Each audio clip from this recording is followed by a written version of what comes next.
Hey guys, you are welcome to my program, Marriage Problems and Likely Solution. I want to appreciate all my viewers for the past episode. Thank you for your contribution. And I'm still expecting to hear from you. Your comment is very much appreciated. And if you have not subscribed, please subscribe.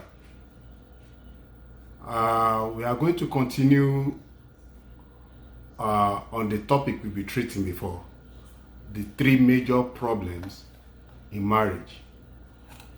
We've discussed the issue of trust. We've discussed the issue of money, which is finances. Today we're going to be talking about sex. Sex in a marriage indicates intimacy, connection, and bond. That's the essence of sex in a marriage.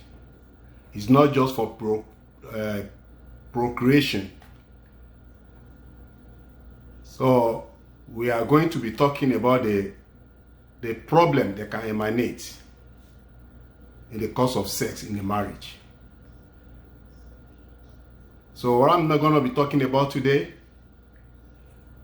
one of the problems is one is when one of the spouse controlling the frequency of sex. If one of the spouse controlling the frequency of sex, in a situation like that, can create a problem because you need to put your partner into consideration. It's not whenever you want that you have to fly on bed with your partner. He or she has to be in mood like you are. So you have to create atmosphere for both of you to be in the same mood, so you can enjoy the time together. In a situation whereby you're taking advantage of just coming and jumping on bed wherever you are in mood, that can create a problem and anger and misunderstanding. So this has to be much more put into consideration. Another thing we're going to be looking into is sex withholding by spouse withholding sex. If a spouse chooses to be withholding sex or refusing his partner due to a grievance or maybe disagreement on ground for some time, and you choose to use that as a weapon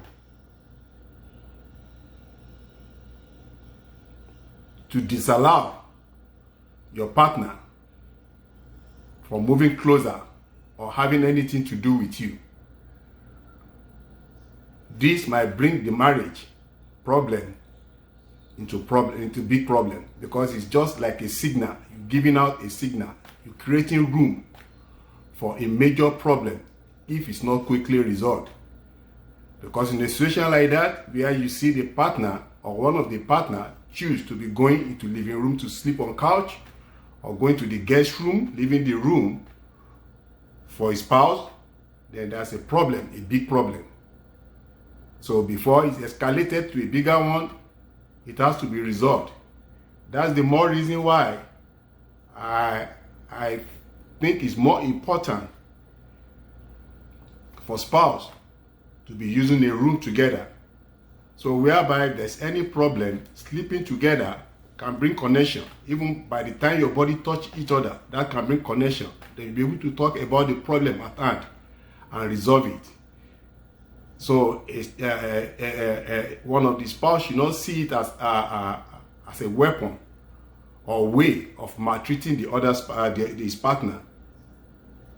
This can really cause, it's a problem on its own, but this can bring a larger problem if the situation is not put under control on time. Then a sexless marriage. When a marriage got to a point that the spouse are no longer meeting, are no longer have anything to do with each other, the marriage is in a bigger problem. In a situation like that, sometimes you can see a partner still remain in the marriage purposely because they have something in common. It might be because of the children. It might be probably maybe money.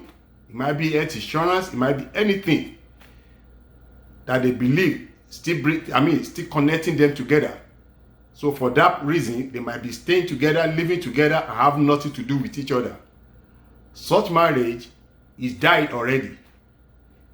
But if it can still be revived. That is, if there's a quick intervention, maybe by the therapist or anybody that is closer that observes such thing is happening. But if things, if there's no quick intervention in the kind of relationship, it's a dead relationship already. Such marriage is gone. Another thing we are going to put into consideration is one spouse is too busy or tired for sex. When the spouse is too busy or tired for sex, maybe due to family life or maybe demanding job, definitely this might lead into a problem. So it has to be checked. We need to work, but at the same time, we have to create room for one another. Your job should not be an hindrance of paying attention or caring for your partner. You can't make a job an excuse, because when it becomes a frequent things happening, the understanding won't be there any longer. It shouldn't be a frequent issue. Today I'm tired. I've been working all through the day. Oh man, I'm too tired. So please leave me alone. Can't you understand? When it becomes a frequent issue, I'm telling you, that's a bigger problem. Because this will disconnect the relationship, it will disconnect the partner. The intimacy won't be there any longer. And it is dangerous for your relationship. Another thing we have to put into consideration is if one partner is more addicted in watching porn. That is what I can put it, the better way I can put it is individual behavior towards porn. Let me put it that way. Individual behavior towards porn. In a situation whereby you find one of the partner more addicted into watching porn movie, that's an indication that there's a problem in the marriage. That's an indication that a disconnection, emotional disconnection in the relationship. So it has to be checked. It has to be checked. When one of the partner has more interest in watching porn movie than having time for his partner or her partner, that's an indication that there's a problem on ground, that probably maybe the emotional feelings is no longer there. So that's a big problem. And it has to be checked. It has to be checked. Another thing I'm going to mention is when a partner don't have interest in having sex with his spouse anymore. I mean, when the spouse don't have interest of having sex with his partner any longer, then that's a problem. In this kind of a situation, what is most needed is communication. It might be the way they've been doing it. It might be probably the kind of response from the partner. All these things can be talked over.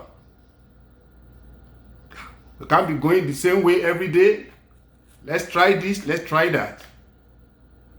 I don't enjoy this, you don't enjoy that. Yeah, you can talk it over. That's the essence of communication. Give room for discussion. Give room for talking it over. Talk about it. So you can make adjustment, which I believe that shouldn't be a problem anyway.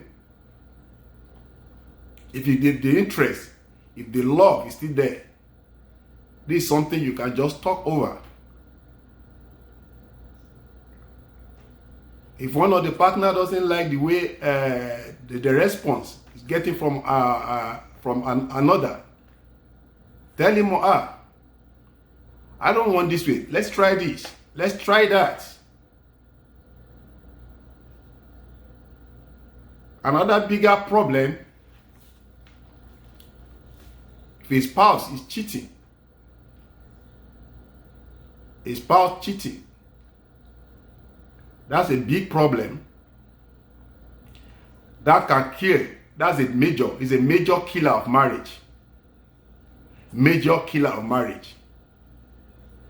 When one of the partner discover that the other person is cheating on him or her, that's a killer of marriage. Though it can have a positive effect on marriage as well, in the sense that may be a room for sit down and try to know what's the problem, what causes you going out, what causes you running after another woman or man when I'm in the house. Probably they can be able to express themselves and restart afresh. If this problem is being nailed and resolved, then they can start afresh. But it's a major killer in a marriage. It's a major killer in a marriage. Because invariably, what you are saying indirectly is that you are having better fun outside than in the house. You enjoy yourself better with whoever you're meeting outside than whoever is in the house. So you are subjecting your partner to depression. You are killing the affection. You are killing the emotion. You are killing the love. And that might end the marriage. All these things have to be put into consideration. We have to be very careful. Like I said earlier on, it's more advisable for for spouse to be in the same room, sharing the same room. So that makes it easier to resolve any problem. If I thought there's a problem, there's no way you can sleep together that you won't be able to resolve a problem. Because anyhow, your body touch each other on one way or the other, you are going to talk to each other. And thereby, you can resolve your problem. To me, it's not advisable for a spouse to be sleeping in different rooms. So if there's any problem, any grievances, any disagreement, that might take a longer time to resolve. This is where I'm going to stop today. I believe we've learned one thing or the other. And like I've always been saying, please try to comment. Try to comment. By your comments, that we know that the message is getting across. And if you have any problem in your marriage that needed to be discussed, don't hesitate to send it on AJ Live 1965 at yahoo.com. Sorry, AJ Live 65 at yahoo.com. AJ Live 65 at yahoo.com. Forward your message to me. I go through it. I come on the channel. We discuss it. It's going to be made anonymous. Nobody's going to mention anybody's name. Just going to be probably, it might help you in resolving your problem. And it might help others, even listener, to also learn one or two things that can help their marriages as well. Until we see next week, I want to say thank you and bye-bye.